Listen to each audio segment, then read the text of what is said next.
wabarakatuh. Perkenalkan, nama saya Sally Anggraini dengan NIM M1E22533 dari Program Studi Teknik Elektro Fakultas Sains dan Teknologi Universitas Jambi. Di sini saya akan mempresentasikan tugas etika profesi dengan judul Profesi Audit Teknis Instalasi Listrik, aturan yang terkait dalam organisasi dan kode etiknya. Nah, awal kita bahas terkait awal pembentukan dari AKLI, di mana AKLI itu merupakan instalasi listrik yang memilih pas dari PLN Distribusi Jakarta Raya yang Tangerang diprakarsai oleh IR Ketut Kotra MS, pemimpin PLN Distribusi Jakarta Raya dan Tangerang, di mana mengajak para instalasi listrik untuk bersama-sama dengan PLN meningkatkan penyambungan listrik kepada pelanggan, mengingat telah cukupnya ketersediaan tenaga listrik untuk memenuhi keperluan masyarakat akan ketegangan listrik.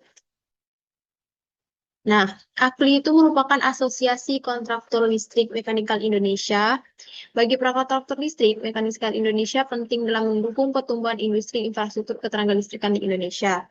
Di sisi regulasi, AKLI juga berperan sebagai jembatan antara anggota pemerintah yang terlibat aktif dalam melakukan kebijakan terkait industri kelistrikan dan mekanikal, memastikan bahwa regulasi yang diterapkan untuk hanya mendukung pertumbuhan industri, tapi juga melindungi kepentingan para kontraktor.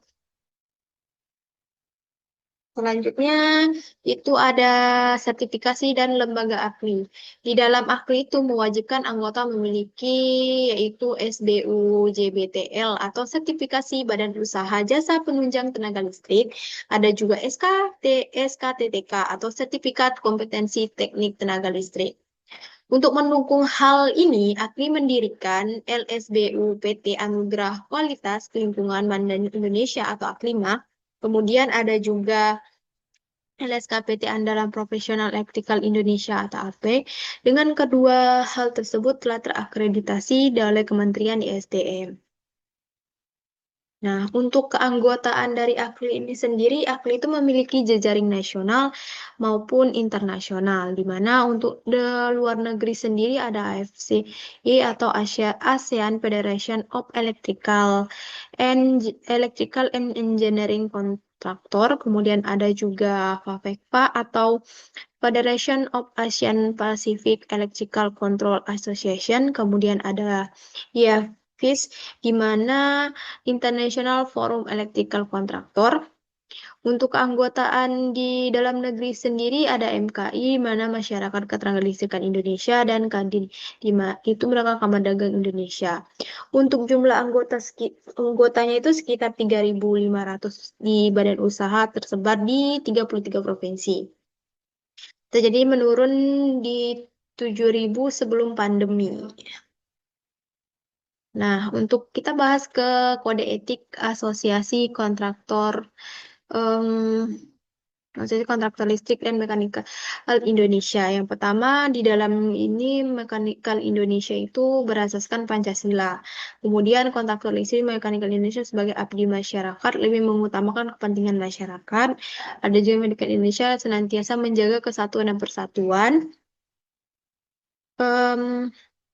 Melaksanakan peraturan tertentu yang berlaku, menghormati sedang mengadakan hubungan hukum moral dengan pihak. Kemudian ada kontraktor Mekanikal Listrik Indonesia mengetahui dengan mempunyai bukti yang jelas bahwa rekan kontraktor listrik melanggar atas setiap maka keterangan tentang hal tersebut hanya akan dilaporkan kepada pengurus AKLI tertentu. Kami kontraktor Indonesia, Mekanikal Listrik Indonesia terus menjunjung tinggi setelah melaksanakan secara konsekuen dengan penuh rasa tanggung jawab bila kemudian hari terbukti melanggar sabta setiap diberikan sanksi hukum ditetapkan oleh Dewan Pengawas Urus AKLI. Nah, profesi dan sertifikasi kontraktor listrik dan mekanikal. Di mana profesi dan sertifikasi AKLI kontraktor listrik dan mekanikal wajib memiliki sertifikasi dari AKLI. Sertifikasi menjamin kompetensi, profesionalisme, dan integritas dalam kinerja dalam integritas dalam bekerja sesuai standar industri serta kode etik organisasi.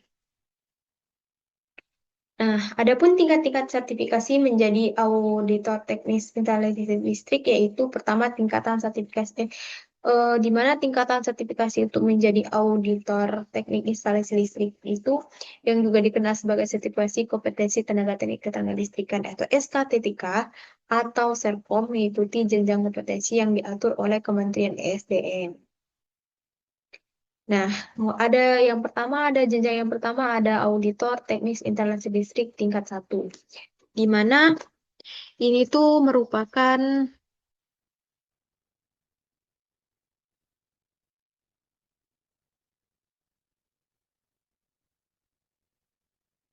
tingkatan di mana itu merupakan auditor teknik instalasi listrik tingkat 1 yang bertugas melakukan audit pada instalasi listrik sederhana seperti rumah, tinggal, atau toko kecil atau ruko. Audit tingkat ini berfokus pada pemeriksaan instalasi satu fasa dengan beban rendah mencakup itu elemen dasar seperti kabel MCB, sistem pentanahan dan panel distribusi kecil. Adapun syarat-syarat yang untuk mendapatkan tingkatan ini, yang pertama ada pendidikan itu minimal SMK, teknik elektro, kemudian pengalaman kerja itu 2 tahun, mengikuti pelatihan K3, menguasai dasar puil dan instalasi sederhana, kemudian ada portofolio pekerjaan, kemudian lulus uji kompetensi LSP. Lanjut yang kedua, yaitu ada auditor teknisi instalasi listrik tingkat 2. Di mana ini tuh merupakan auditor listrik yang memiliki tanggung jawab untuk mengaudit sistem kelistrikan yang lebih kompleks seperti pada gedung perkantoran, sekolah, rumah, bahkan rumah sakit dan fasilitas umum lainnya. Syarat-syarat yang harus dipenuhi untuk mendapatkan tingkatan yang ini yaitu pendidikan itu minimal D3 di teknik elektro, kemudian sertifikasi tingkat 1 dan pengalaman 2 tahun, kemudian audit sistem listrik menengah, penguasa standar PUIL dan SNI SPLN. Kemudian untuk portofolio audit dan laporan lengkap. Kemudian juga ada lulus uji kompetensi tingkat madya. Yang terakhir tingkat yang ketiga yaitu auditor teknik instalasi listrik tingkat ketiga itu di mana mengaudit instalasi yang berskala besar dan kompleks yang seperti industri pabrik, gardu distribusi atau instalasi kelistrikannya milik negara.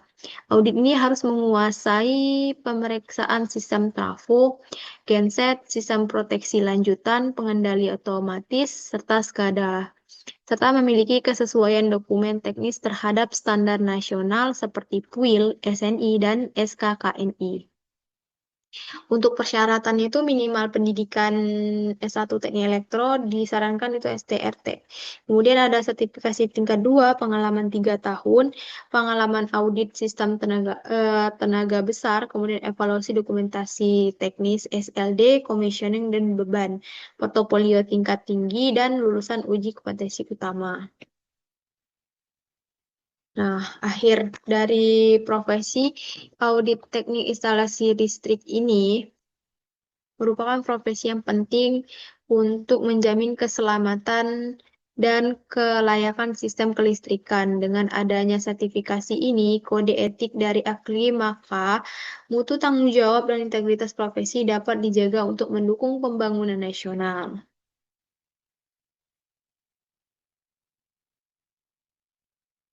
Mungkin itu yang hanya dapat saya sampaikan. Saya akhiri dengan wassalamualaikum warahmatullahi wabarakatuh.